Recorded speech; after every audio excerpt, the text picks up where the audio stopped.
cualquier interés que usted tenga en asistir a la iglesia. Punto. Puede ser cualquier interés. Usted puede tener cualquier interés. A veces vemos también a la iglesia como una oportunidad para una reunión social.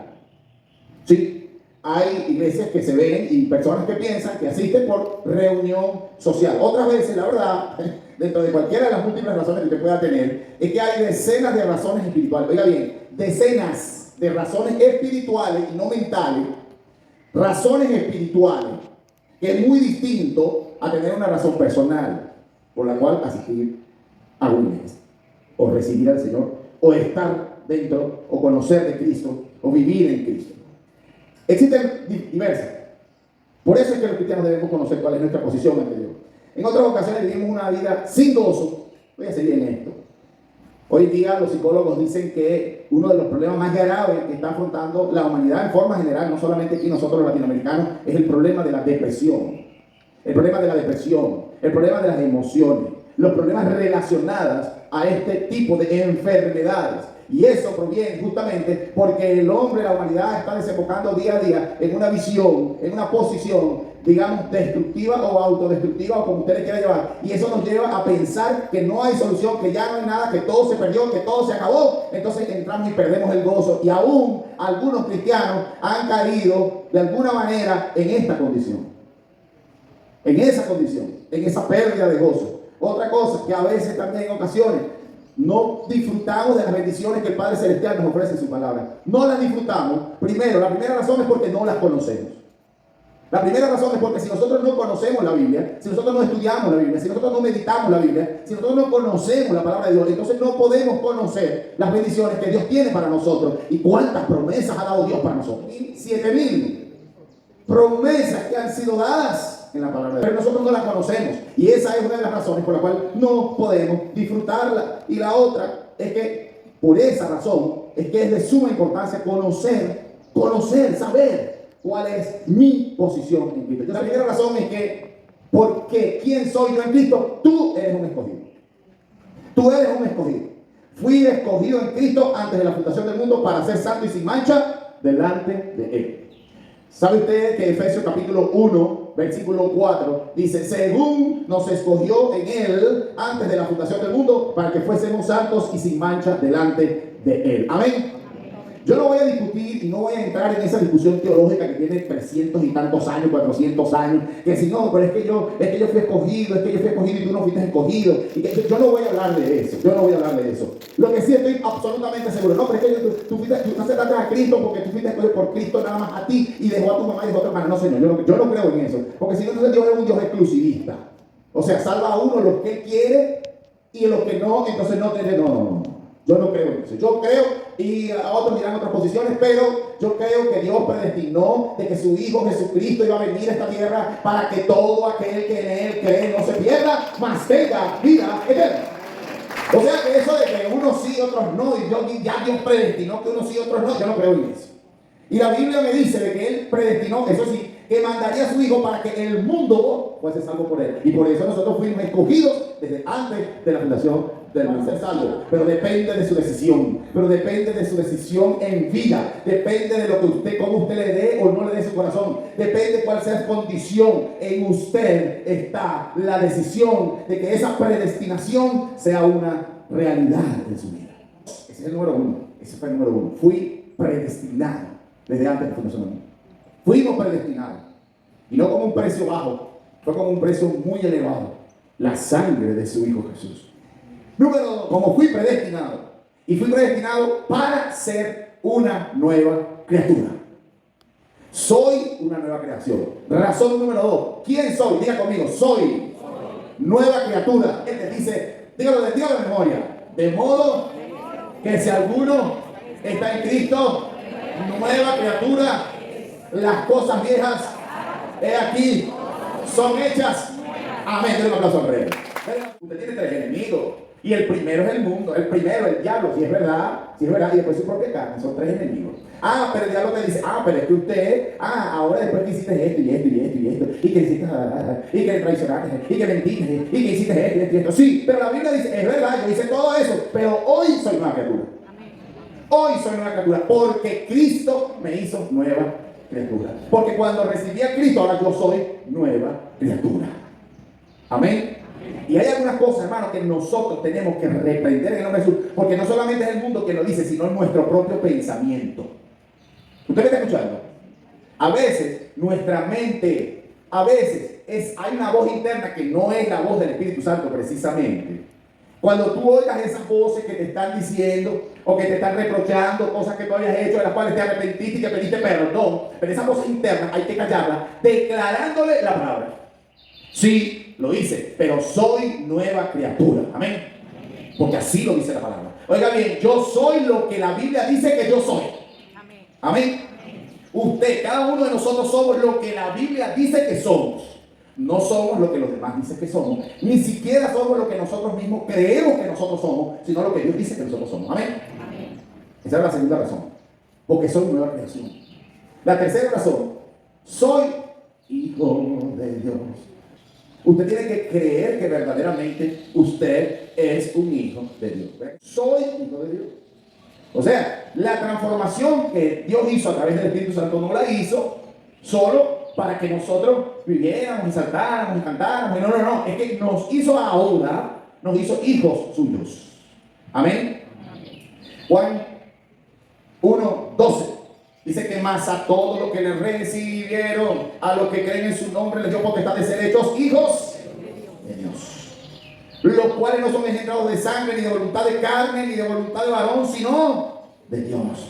Usted es hijo de Dios. Usted es una hija de Dios. Usted vale por lo que Dios dice que usted es. Y usted tiene que creer que usted es una hija de Dios y una hija de Dios. Romanos 8, 14 y 15 dice, porque todos los que son guiados por el Espíritu de Dios, estos son. Pero hay una condición. Si tú eres guiado por el Espíritu de Dios. Ahora la pregunta está, ¿tú eres guiado o guiada por el Espíritu de Dios? Amén. Ahora, el que no es guiado por el Espíritu de Dios, cuando el Espíritu está en tu vida, evidentemente tú eres guiado por el Espíritu de Dios si tú dejas. Pero ¿sabías tú que tú puedes decidir no ser guiado por el Espíritu de Dios? Y que el Espíritu se contrista y se queda por allá. Eso lo sabes. Eso lo sabemos, lo hemos oído muchas veces. Pero el nuevo creyente no lo sabe. Y los nuevos creyentes que no han ido al discipulado no lo saben. No lo saben todavía. Usted sabe que usted puede entristecer al Espíritu Santo. Y usted puede ser guiado por su propia carne. Usted puede ser guiado por su propia conciencia, por sus propios deseos, por su propia concupiscencia. Usted puede ser guiado, aún siendo cristiano. ¿Sabía eso? Y si no lo sabía, entonces tómelo en cuenta. Porque la Biblia dice que esos que son los hijos de Dios se dejan guiar por el Espíritu de Dios. Amén.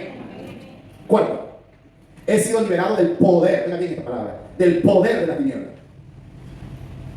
Y redimido de todos mis pecados. Oiga bien, todos mis pecados. Diga conmigo, liberado del poder de la tiniebla. Mire, las tinieblas, antes de conocer a Cristo nosotros, antes de que Cristo rompiera las cadenas, nosotros fuimos liberados del poder de las tinieblas. Y vieron lo que es poder. Poder es esa acción, ese derecho que tenían las tinieblas de gobernarme. Por eso que muchas veces nosotros hacíamos cosas que a veces nos preguntábamos. Yo recuerdo conocí a alguien que le decía delante de su esposa, llorando, le decía, es que hay cosas que yo no quiero hacer, pero no sé por qué las hago, pero después en la Biblia me encontré que el propio apóstol Pablo decía, lo que no quiero hacer, eso hago, más lo que quiero hacer, no lo hago, pero esto no es que se haya sido el pecado que mora en mí. Y ese poder de las tinieblas era mantenido sobre usted, y aunque usted quisiera ser diferente, mi hermano, y se lo digo hoy en día, a veces aunque usted quiera ser distinto, aunque usted quiera cambiar, aunque usted quiera vivir distinto, aunque usted quiera vivir con su esposa, aunque usted quiera tener fidelidad a su esposa, aunque usted quiera tener fidelidad a sus hijos, aunque usted quiera mantener su hogar, aunque usted quiera mantener todas esas cosas, no lo puede hacer porque el poder de las tinieblas lo está controlando. Pero la Biblia dice en que Colosenses capítulo 1 versículos 13 y 14 dice que ya eso no va a ocurrir más, porque dice, el cual nos ha librado, refiriéndose al Señor, a Dios, nos ha librado de la potestad de las tinieblas, trasladándonos al reino de su amado Hijo, en que tenemos redención por su sangre y perdón de pecado. Lo que pasa es que hay personas que a veces no quieren creer que son perdonados por Dios, y a veces dudan del perdón de Dios, a veces dudan de que las cosas que hayan hecho como eran tan malas. Entonces uno dice, oye, pero será verdad que Dios me perdonó o que Dios me perdonó esta. Entonces nosotros tenemos que comenzar a creer, a entender y a saber que verdaderamente fuimos liberados del pecado y del poder de pecar, de ese poder que nos impulsaba a pecar. ¿Cuánto alaban a Dios? Quinta, estoy libre para siempre de condenación. ¿Quién estoy? Soy. En inglés la palabra soy y la palabra estoy, el verbo es el mismo. Y los que han aquí, está haciendo propaganda para Fast English. Y si no has hecho todavía el curso de inglés, venga a Fast English. En inglés, el verbo to be, el famoso verbo to be que tanto nos martirizó cuando estudiamos en la universidad, ese verbo es ser, pero también es estar. Porque no se puede ser una cosa sin estar. O no se puede estar en un lugar sin ser. Por eso es que es lo mismo. I am, you are, she is, I am, porque lo están diciendo. Aplauso para los chicos que se saben el verbo to be. Y si no, puedes entrar por instagram.faster.english72, y ahí lo sabrás. Entonces, ¿qué pasa con esto de ser y de estar? ¿Y por qué se dice de esta forma? Porque es que estoy libre, o sea, soy libre para siempre de condenación. Es decir, Romanos 8.1 dice, ahora pues ninguna condenación hay para los que están en Cristo Jesús, los que no andan conforme a la carne, sino conforme al Espíritu, amén. Al Espíritu, porque es que si somos guiados por el Espíritu, somos hijos de Dios. Porque si vivimos una vida donde el Espíritu es quien domina nuestras acciones, entonces somos hijos de Dios, entonces nosotros estamos libres de condenación. Libre del pecado y del maldad, yo soy libre. Por eso que podemos cantar ese tipo de canciones. Sexta, he sido librado del poder del pecado. Ya lo había dicho de las tinieblas, y ahora digo del pecado puntualmente.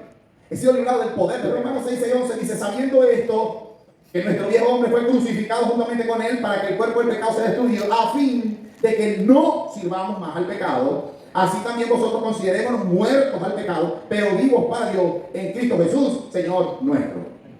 Y hay un detallito allí que la Biblia dice clarito, para que no sirvamos al pecado.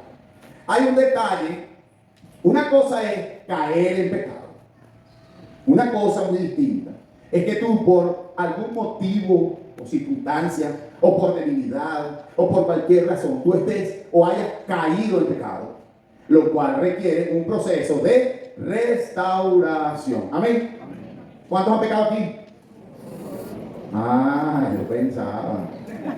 Por cuanto todos pecaron, dice la Biblia, todos están destituidos del poder de Dios, pero Cristo Jesús nos vino a redimir, ¿verdad? Ahora, vea bien, pero es que hay cosas, y hay momentos en los que nosotros caemos, pues podemos caer. ¿Puede un cristiano pecar? Sí puede, claro que sí.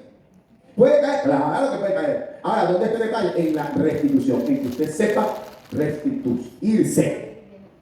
Ahora, he sido librado del poder. Cuando habla del poder, es de esa incapacidad que teníamos antes para no pecar. Ahora tenemos la capacidad de decidir hacerlo o no. Ahora, por supuesto que a esta realidad nos ayuda el Espíritu Santo de Dios. Si vivimos en Él nos va a ayudar a decidir no pecar. Pero si Él está contristado, como dije hace un rato, entonces la decisión la va a tomar nuestra carne. Séptima, tengo el derecho de entrar sin vergüenza ante el trono de Dios para encontrar misericordia en tiempos de necesidad, hermano. Miren, hermano, cuánto necesitamos a Dios en tiempos de necesidad. Y a veces, hermano, estamos en pleno tiempo de necesidad, en plena angustia, en plena circunstancia, pero como hemos hecho las cosas mal, no nos atrevemos a entrar al trono de la gracia, a orar y meternos ahí con Dios. No, porque es que hemos hecho cosas y nuestra conciencia nos contriña, nos dice, y eso no podemos. La Biblia dice en Hebreos capítulo 4, versículo 16, dice, acerquémonos pues confiadamente al trono de la gracia para alcanzar misericordia y para hallar gracia en el oportuno socorro. Es que es cuando necesito el momento, es cuando tengo la circunstancia difícil, ahí estoy y entro al trono de la gracia y puedo llevármela bien ante mi Padre porque mi abogado es su Hijo Jesucristo. Octava razón, ¿quién soy? ¿Sabe quién eres? Eres un siervo de justicia. Romanos 6:18 dice, libertados del pecado, vinisteis a ser siervos de justicia. ¿Y qué es un siervo de justicia? Aquel que la hace, que practica la justicia, que practica la verdad, que practica las cosas buenas. Y somos siervos de esa justicia simple y llanamente porque fuimos liberados del pecado. Porque cuando estábamos atados del pecado, sencillamente no podíamos actuar, ni vivir, ni hacer las cosas justamente, porque siempre íbamos a cometer injusticia. Pero ahora que hemos sido liberados del pecado, ahora tenemos la conciencia de qué es lo que es y qué es lo que no es justo. Y entonces por eso ahora podemos servir a nuestros hermanos, a la familia, a la sociedad, porque somos siervos de justicia. Amén. Novena razón. Soy sal de la tierra y luz del mundo. No, que lo dijo Pablo, que lo dijo. No. Esto lo dijo Jesucristo. Dijo el Señor, Mateo 15:13 y Mateo 15:14, vosotros sois la sal de la tierra, vosotros sois la luz del mundo. Amén. La luz del mundo. Décimo.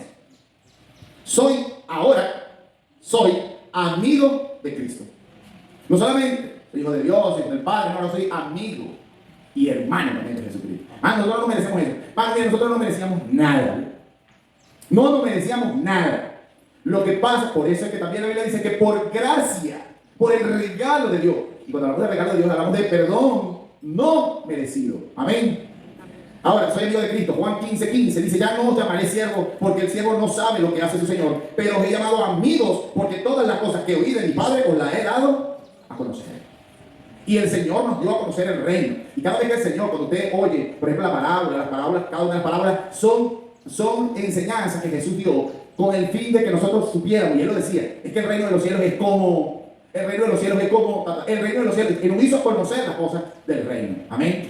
Entonces ahora somos amigos de Cristo, porque Él nos ha hecho conocer a través de su palabra las cosas del Padre.